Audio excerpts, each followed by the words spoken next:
Juste avant de commencer, nous allons donner la parole à Kémy Seba pour sa chronique géopolitique qui va nous parler cette semaine de... J'allais faire une surprise, mais le problème c'est que je suis entouré de gens qui regardent mes fiches, donc tout le monde sait en réalité, sauf peut-être toi, de quoi je vais parler. Regardez, les innocents coupables, on les connaît.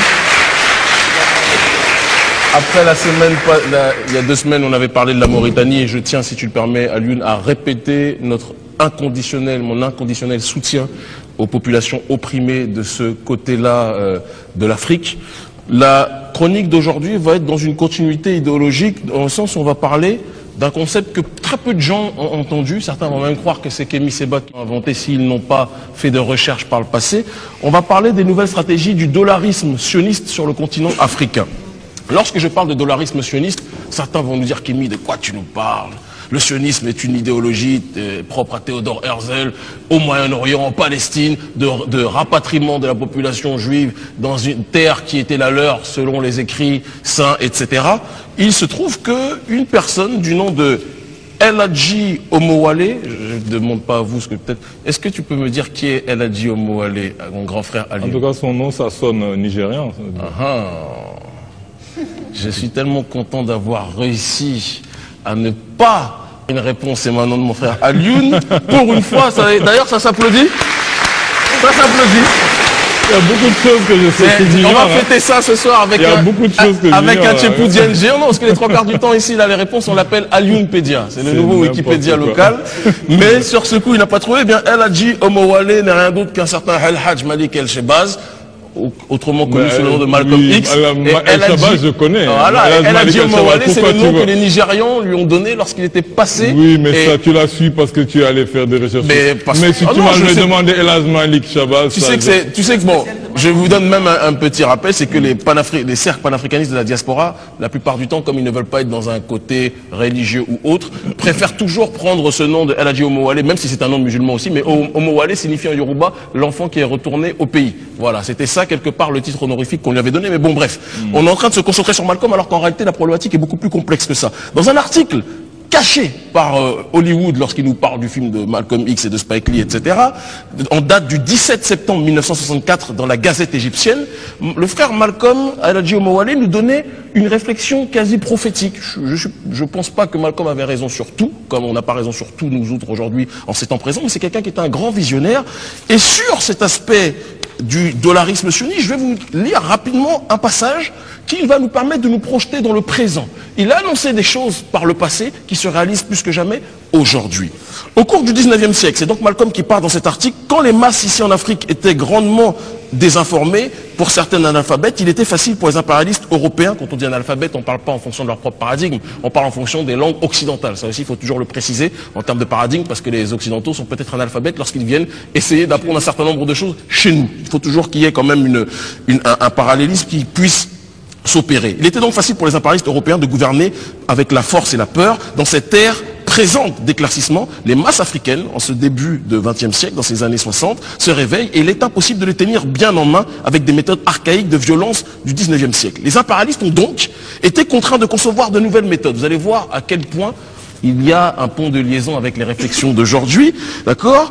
Comme ils ne peuvent plus forcer ou effrayer les masses dans la soumission, ils doivent concevoir des méthodes modernes qui leur permettront de manœuvrer les masses africaines dans une soumission disposée. L'arme moderne du XXe siècle du néo-impérialisme est le dollarisme sioniste.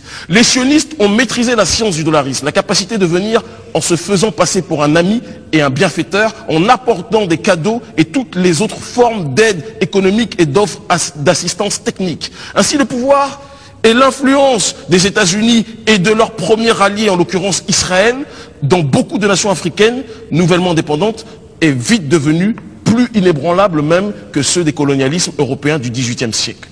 On arrête la parenthèse.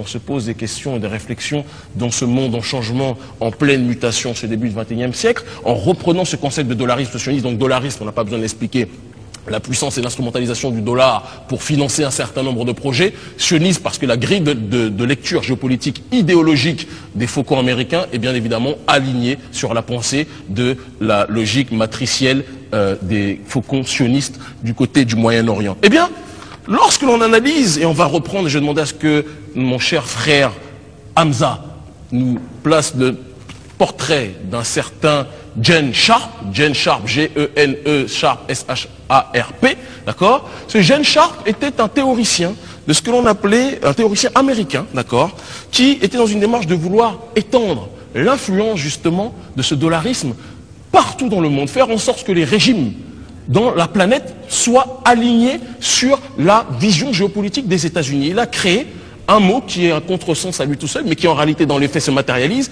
les coups d'État non violents. Alors ça, coup d'État non violent, coup d'État démocratique, c'est la première fois que j'entends, enfin c'est la première fois, ça fait des années qu'on connaît ça, mais le grand public ne le sait pas.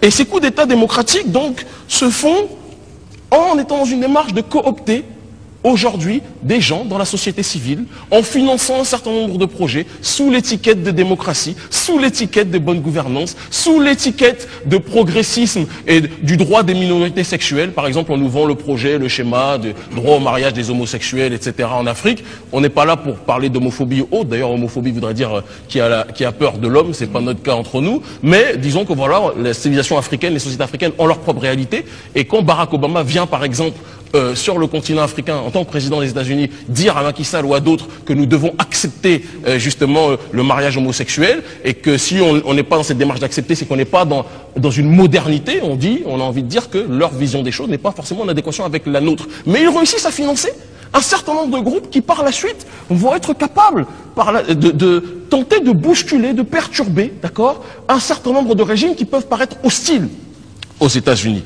Et on va donner des exemples précis d'un organisme dont on a peut-être entendu parler dans la presse sénégalaise et africaine de manière générale.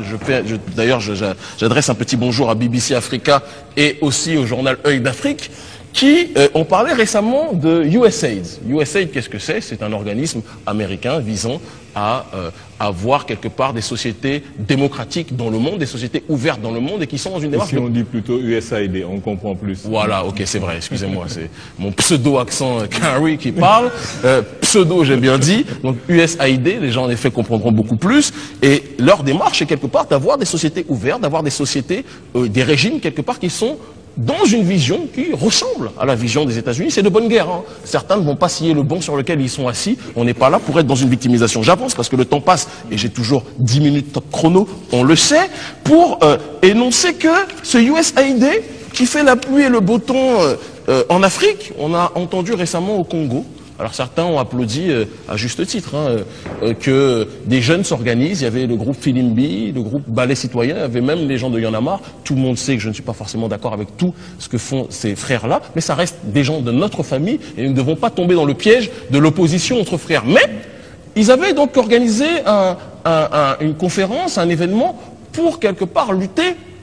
D'autant plus que tu as des choses en commun avec Y'en a marre, vous avez été expulsé du Congo. Exactement, sauf que malheureusement pas pour les mêmes raisons et on va y revenir. C'est vrai. Merci, et merci. Non, c'est la chance que j'ai avec mon grand frère, c'est qu'il suit beaucoup en effet l'actualité, en l'occurrence la mienne. C'est vrai, j'avais été expulsé du Congo, sauf que la différence c'est que je voulais aider les femmes violées. Il y avait une sœur qui s'appelait Chantal Faïda qui luttait pour aider les femmes violées au Kivu, et les autorités congolaises, sachant que j'avais probablement essayé de médiatiser l'affaire, m'avaient interdit à l'entrée avec perte et fracas. Et je n'avais pas eu moi un président qui était venu me sauver en disant on est là pour vous sortir de là. Moi ça avait été avec brutalité qu'on m'avait sorti du Congo. Mais donc, lorsque cette organisation d'événements a été effectuée, Kabila a décidé qu'il voyait cela comme une tentative de perturbation de son régime, a annulé, a interrompu la conférence et a arrêté les membres de cette conférence, en l'occurrence les membres du Ballet Citoyen à qui nous passons la paix, les membres de Y'en a marre, les membres de Filimbi. Ce sont des frères qui veulent la démocratie. Il y a un certain nombre de gens au sein de la jeunesse africaine, au sein de la société civile africaine et dans les sociétés civiles du monde qui veulent des régimes plus libre, où le peuple a le droit de décider de sa propre destinée. Jusque-là, on est d'accord.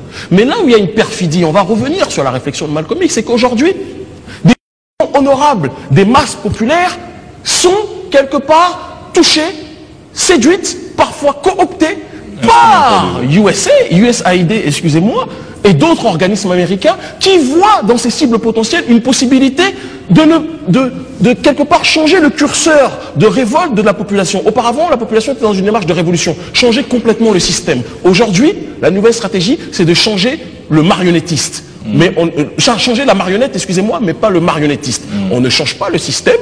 Il y a le cas du Burkina Faso sur lequel on va revenir dans quelques secondes. Mais on va simplement dire aussi que USAID a été chassé. Alors, pour un organisme qui est là pour avoir des sociétés plus ouvertes où le pouvoir est au peuple, elle a été chassée le 1er mai 2013 par un président honorable du nom de Evo Morales, qui a expulsé USAID en disant que c'était une officine de la CIA. Bon. Si Evo Morales le dit, je pense qu'il est un peu plus informé que nous. Wikileaks accuse. Wikileaks, vous connaissez tous Wikileaks. Julian Assange, dont on va avoir le portrait ici, d'accord. Merci Hamza, j'espère que tu ne le mettras pas ici.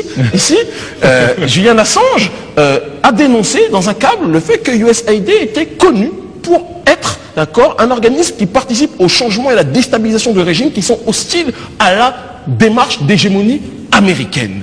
On a en Russie USAID qui a été, encore une fois, interdit en octobre 2012. C'est un hasard qu'il soit chassé de partout alors que ce sont des gens qui veulent le bien du monde entier. USAID, ils sont extrêmement surveillés. Mais même au Venezuela aujourd'hui, il y a des tensions extrêmes par rapport à cet organisme qui est considéré comme étant une structure qui finance un certain nombre de projets hostiles. Eh bien, on en revient notamment au Burkina Faso. Tout le monde a entendu parler du fait que... Ça fait plus de 10 minutes là. Ça fait plus de 10 minutes, c'est pour ça que... Mais malheureusement, il n'y a pas de problème. C'est pas Cécile aujourd'hui, c'est qui aujourd'hui déjà? C'est Ngaï. C'est Ngaï à qui on passe la paix, je lui inviterai pour prendre un tchépoudienne après, mais juste qu'elle me laisse terminer en disant simplement que on a l'exemple du Burkina Faso, en dehors du Congo, où on a vu ces organismes qui ont été financés par USAID. L'exemple du Burkina Faso et de l'Africom, ils ont protégé un certain Zida. Qui est Zida? Qui est aujourd'hui l'un des dirigeants du Burkina Faso. Diplômé de l'US Joint Special Operation University, Zida est cette illustration parfaite de cette stratégie américaine qui consiste aujourd'hui à accompagner les volontés populaires de changement. Il voulait que Compaoré parte. Mais lorsque Compaoré part, la vraie révolution aurait voulu qu'on change complètement le système en face de nous. Mais ils s'arrangent, ces structures-là, USAID et d'autres, pour faire en sorte que des personnes qui sont favorables au régime américain remplacent les dictateurs qui créent un mécontentement dans la population. Il est temps aujourd'hui qu'on comprenne que la guerre n'est plus une guerre violente en face de nous, quoique il y a certains cas avec des organismes créés comme Boko Haram et autres, mais dans les cas précis, on a une cooptation dans la société civile de gens qui ont du cœur, mais qui sont soit naïfs, ou alors certains sont objectivement des opportunistes. Je ne pense pas que ce soit le cas des frères qu'on a cités, on le précise.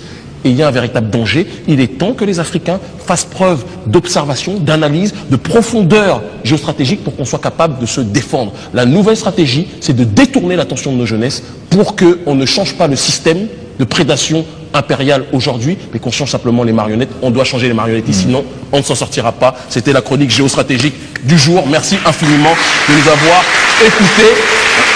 Donc Julian Assange, on le dit, Evo Morales, pour ceux qui doivent se renseigner, vous tapez USAID et tous les noms des gens qu'on a cités et vous comprendrez que si ces structures sont chassées partout dans le monde, il serait peut-être temps que les Africains cessent d'être les dindons de la farce et réfléchissent dans le fond et dans la forme. Merci infiniment.